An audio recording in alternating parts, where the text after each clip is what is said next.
श्री परमात्मने नमः। संबंध। किसी बात को पुष्ट करना हो तो पहले उसके दोनों पक्ष सामने रखकर फिर उसको पुष्ट किया जाता है।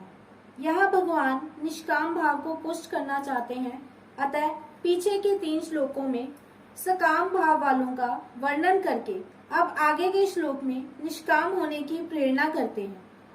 त्रैगुण्य विषय वेदा निस्त्रिगुण्यो भवार्जुन निर्द्वंद्वो नित्य सत्व वस्तु निर्योग क्षेम आत्मवान।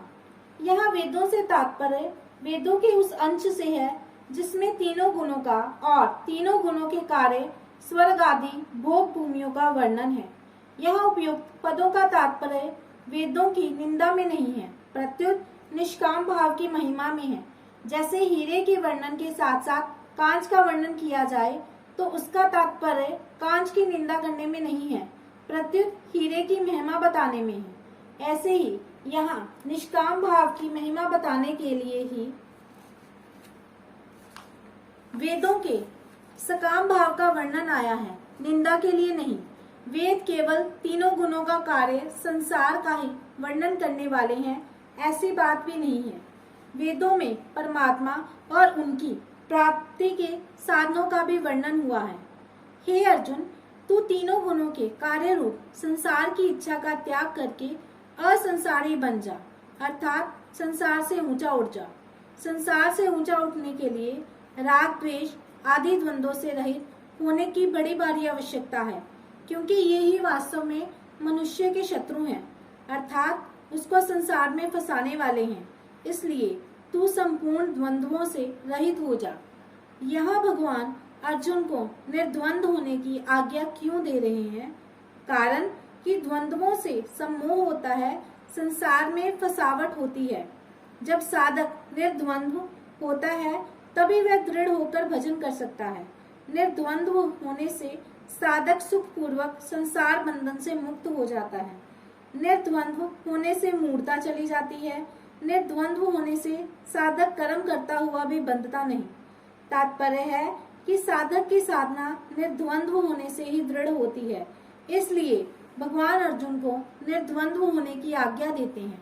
दूसरी बात, अगर संसार में किसी भी वस्तु व्यक्ति आदि में राग होगा तो दूसरी वस्तु व्यक्ति आदि में द्वेष हो जाएगा।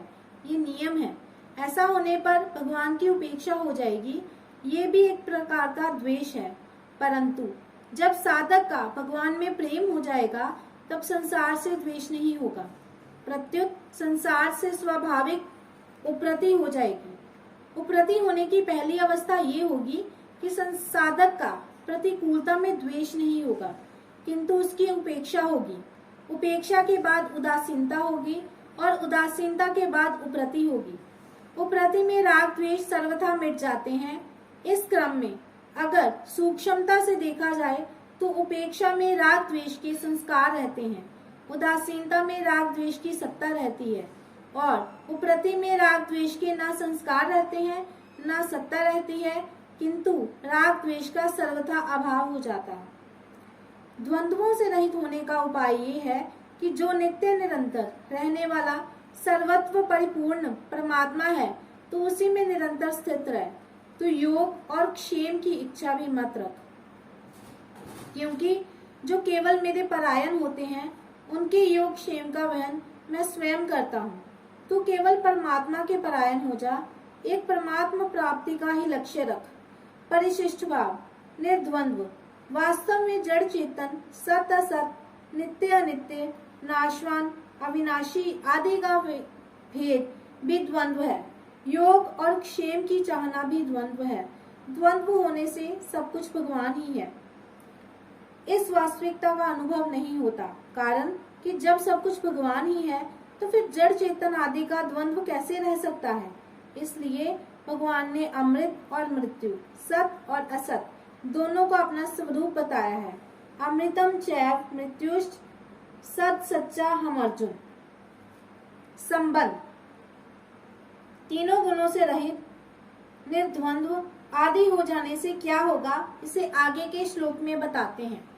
यावानर्थ उद्पाने सर्वथा संप्लुतोदके तावा न सर्वेषु वेदेषु ब्राह्मणस्य विजानता।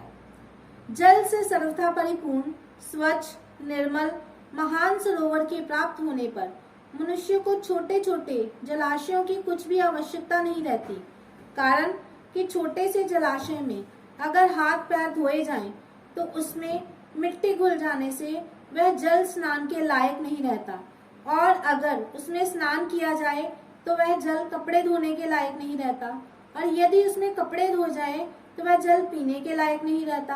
परंतु महान सरोवर के मिलने पर उसमें सब कुछ करने पर भी उसमें कुछ भी फर्क नहीं पड़ता, अर्थात उसकी स्वच्छता, निर्मलता, पवित्रता वैसी की वैसी ही बनी रहती है। ऐसे ही जो महापुरुष परमात्म तत्व को प्राप्त हो गए हैं, उनके लिए वेदों में कहे हुए यज्ञ, दान, तप, तीर्थ, व्रत आदि जितने भी पुण्यकारी कार्य हैं, उन सब से उनका कोई मतलब नहीं रहता, अर्थात वे पुण्यकारी कार्य उनके लिए छोटे छोटे जलाशयों की तरह हो जाते हैं। ऐसा ही दृष्टांत आगे 17वें श्लोक में दिया है कि वह ज्ञानी महात्मा समुद्र की तरह गंभीर होता है, उसके सामने कितने ही भोग आ जाएं, पर वे उसमें कुछ भी विकृति पैदा नहीं कर सकते। जो परमात्म तत्व को जानने वाला है और वेदों तथा शास्त्रों के तत्व को भी जानने वाला है, उस महापुरुष को यहाँ ब्राह्मणस्य विजानता पदों से कहा गया है। तावान कहने का तात्पर्य है कि परमात्म तत्व की प्राप्ति होने पर वह तीनों गुणों से रहित हो जाता है, वह निर्द्वंद हो जाता है, अर्थात उसमें राग द्वेष आदि नहीं रहते, वह नित्य तत्व में स्थित हो जाता है, वह निर्योग क्षेम हो जाता है, अर्थात कोई वस्तु मिल जाए और मिली हुई वस्तु की रक्षा होती रहे, ऐसा उसमें भाव भी नहीं होता। वह सदा ही परमात्मा परायण रहता है। परिशिष्ट भाव, सांसारिक भोगों का अंत नहीं है, अनंत ब्रह्मांड है और उनमें अनंत तरह के भोग हैं, परंतु उनका त्याग कर दें, उनसे असंग हो जाएं तो उनका अंत आ जाता है। ऐसे ही कामनाएं भी अनंत होती हैं, परंतु उनका त्याग कर दें, निष्काम हो जाए तो उनका अंत आ जाता है। जय श्री कृष्ण।